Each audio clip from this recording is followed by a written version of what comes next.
Hello, everyone, and welcome to another episode of the Cloud Show. We are live here, or recording this live here at the ESPC conference in Stockholm. It is an amazing conference. It's huge. There are so many sessions, so many speakers, and so many topics going on. And in this fast-paced world of today in tech, and not only in tech, but certainly for people in tech, there's a lot of pressure, and there's a lot of, I should do all these things with my life, or I'm not a success or something. We need to understand this problem and talk about this. And to do so, I have one of the fast-paced individuals in this industry with me here today to talk about that. And the star of the episode today is Agnes. And welcome to the Cloud Show.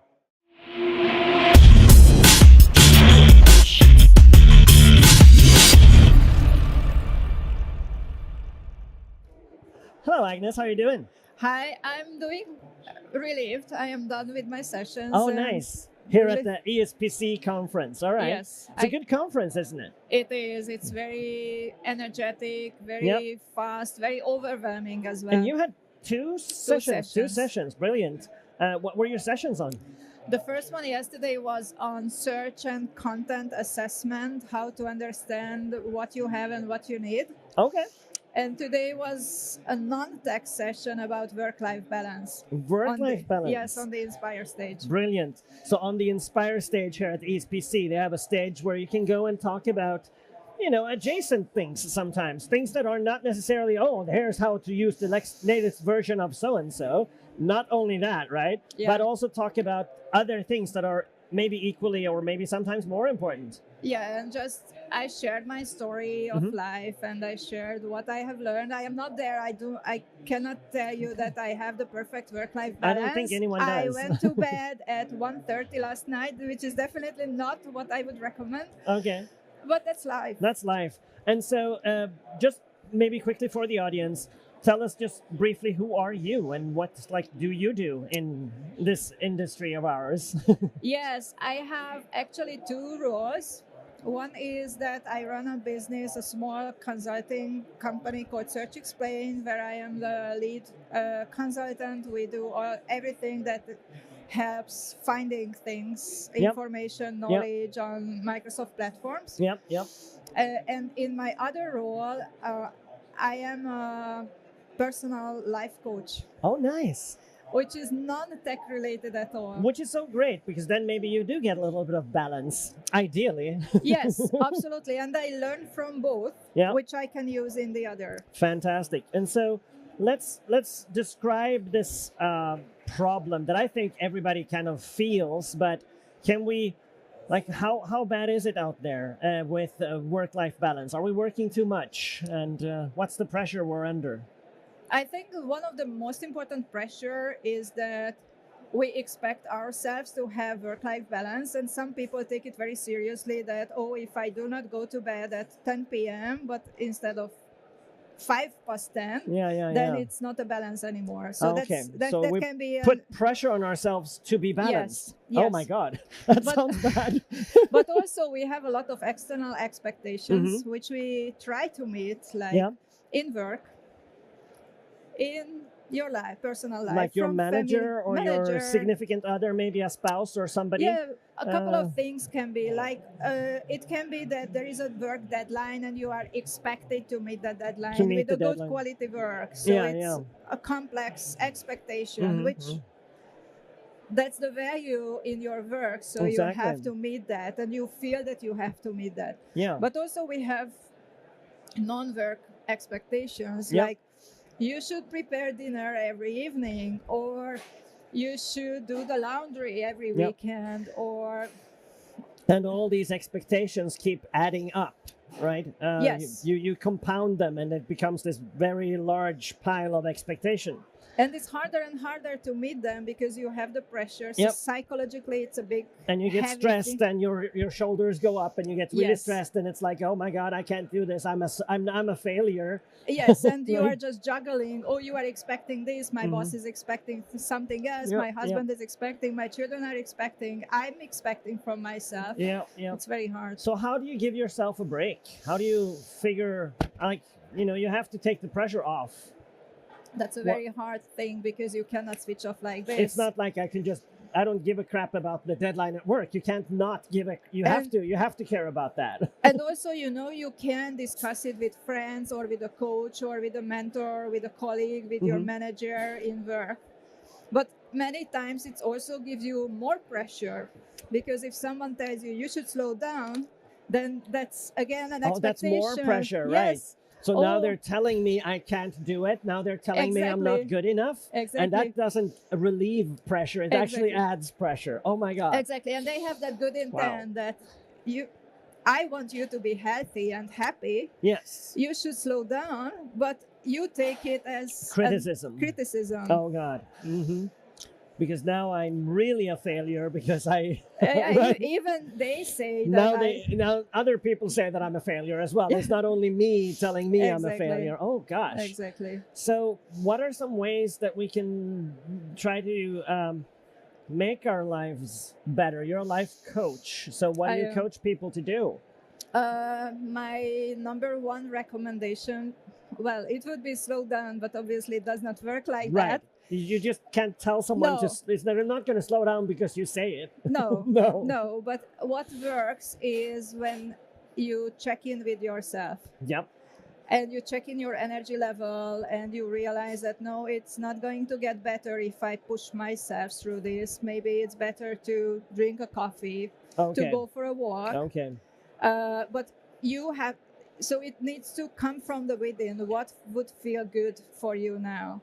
And the other thing about all the expectations, I would recommend to evaluate all these expectations. So, for example, if you hear the word should, you should do this.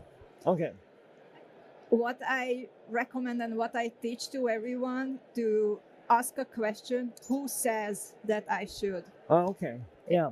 Does it really mean that I have to, or it's somebody else? So, for example, you tell me, you should cut your hair shorter, right? For example. Okay. That can be a good intent, of course, but I have to, or I can consider, I can go right to the hairdresser and cut my hair, or I can think about it. And it's a big difference when you can stop and not take you should. So you top of your pile. You stop and measure, like, does that make sense, what you said that I should do? Yes, and not put not on just top add of, it. Yes. Okay. Right. And maybe ask those questions properly, right? When you say I should cut my hair, what do you mean? Yeah. All right? Do you mean that you think my hair is awful? Yeah. Or are you trying to suggest that I might feel better if I have a nicer hair, and I might feel better about myself, or what are you asking me? Exactly. What are you saying that I should? And also we play a lot in our brain. Of so course. If I tell you, hey, let's grab a coffee, does it mean that I want to spend quality time with you to talk about life and everything? Or does it mean that you look very terrible and very tired and I want to suggest that you need a coffee? Oh, wow. That's true. So, and instead of asking these things, we take it upon ourselves to interpret that. Yes. We think we know what you were asking, right? And also the more we have on the pile, it's harder to break this pattern. And when you're stressed out, don't you have a tendency, I'm just asking and assuming here, doesn't the person have a tendency to assume the worst about every incoming thing once we're already stressed? I'm already here. I'm tense and stressed, and somebody says, hey, let's go grab a coffee. That can, even such a simple thing, be felt like criticism. Yes. Right? Totally. Totally. But the thing about the worry and about that assuming things is that when you worry about something, right, what others think about you, what if I lose my job, what if, I don't know, what happens. So we can worry about 1,000 things every day. We can. But the thing is, most of those things do not happen. They don't become reality. What if I lose my job? You don't. What if people think that my hair is crazy? They don't. Yeah. What if I spill my coffee? You don't. Yeah. But the thing is, with this pattern that I am worrying, the thing does not happen. I am worrying the thing does not happen. You have a cycle. You have a cycle, and you train your brain that to prevent bad things, you have to worry. Oh, wow. Oh, now that hurts. That hurts when you're does. saying that. Which means you are not enjoying your life now because you are worried about things that would not happen anyway. Oh my God. Okay, so what about awareness here? Are people unaware of these unhealthy cycles and patterns? Absolutely. Yes. Okay. And what's the way to become more aware? Stop and take a break? I mean, well, that would be the best to, I would say, meditate, to go for a walk, to check in with yourself. Or you can reframe it to have a meeting with yourself. Right. It can be a walk, it can be going to the gym, it can be just sitting and do nothing. But really be with yourself. Yeah. I've had this thing that I've done a couple of times for myself, because I, same as most other, live a very hectic and very fast-paced life. I'm all over the place, right? But sometimes when I travel, I get a moment, because I sometimes travel myself, maybe, or for alone, right, to a conference somewhere. Yes. And I try to take that time, at least. I know it's not enough, but at least taking that opportunity to sit with a good friend and talk to myself. Good. And just be as much present with myself as an old friend in the moment of my travel. Very good. I enjoy traveling now, because some people say I hate traveling. It's so much pressure. Yeah. I think I'm going to miss the next flight, and will my luggage arrive, and all the pressure. But I try to go the other way and just, I am out there. I am an anonymous person in the sea of travelers in the world, and I can take that time to be with me. Yes. Or if you are a parent, for example, I have 3 children. For me, travel time is me time, even if I'm busy at a conference or with a client, because I don't have to prepare breakfast. I don't have to think about the laundry, the dishwasher. Because you can't. It's all at home. Exactly. And guess what? The pile of laundry is still going to be there when you get home. Absolutely. But it does not change anything if I worry about it. No, it does not. If I enjoy myself here, I can take care of the laundry when I get home. That's true. So you need to find some time for you to be with number one, right? Yes. Because if you can make number one feel better, you're going to be so much more valuable to everyone else, people you care about. Totally. That's going to help everyone. Yes, exactly. Rather than being this stressed out, double working mother or somebody, right? Whoever we are, right? That makes sense. So any other good advice for people who are feeling pressure and stress? What should we do in life to meditate and stuff? That's great. That's always good advice. Meditating or checking with yourself or praying, whatever that helps whatever you to works for you. Yeah. It's going to be different for everyone. Yeah, absolutely. Yeah. Or you mentioned travel. For me, travel is also me time. But yes, there are others who hate traveling. Maybe a walk in the forest works for... Maybe just consciously... searching for the time to be with yourself. Yes. Maybe that's a start. And also don't make it as an expectation. So for example, you hear about, a walk in the forest or a hiking sounds good. Now I have to do that. I have to go. I'm going to schedule that between. I have to enjoy that. I must now enjoy it. Yeah, exactly. And Is that another pressure? Exactly. So it's not that. Just find something that you can be really there. Right. You can be really present. Some people read a book.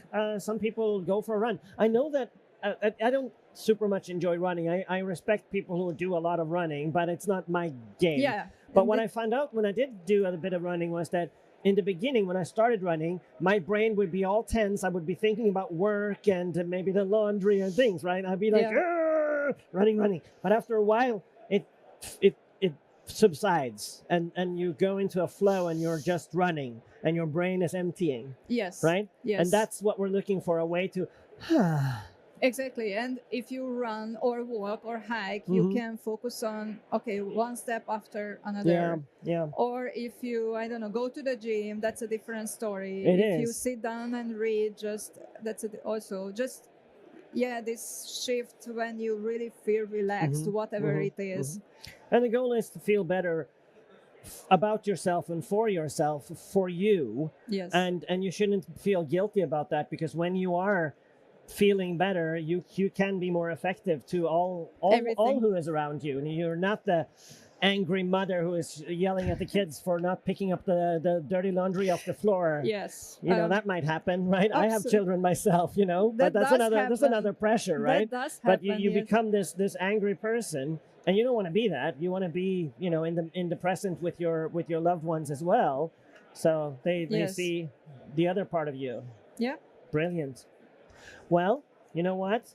I think that's a wrap for this episode. I really, really enjoyed talking to you about this, because I think everyone feels pressure. Yes. And it's important to care for ourselves, because we want to have a long and meaningful and healthy life, right? Exactly. And so thank you, Agnes, for being on the show with me today. Thank I you. really enjoyed it. Thank you. And we're going to go back to the ESPC conference now. Yeah.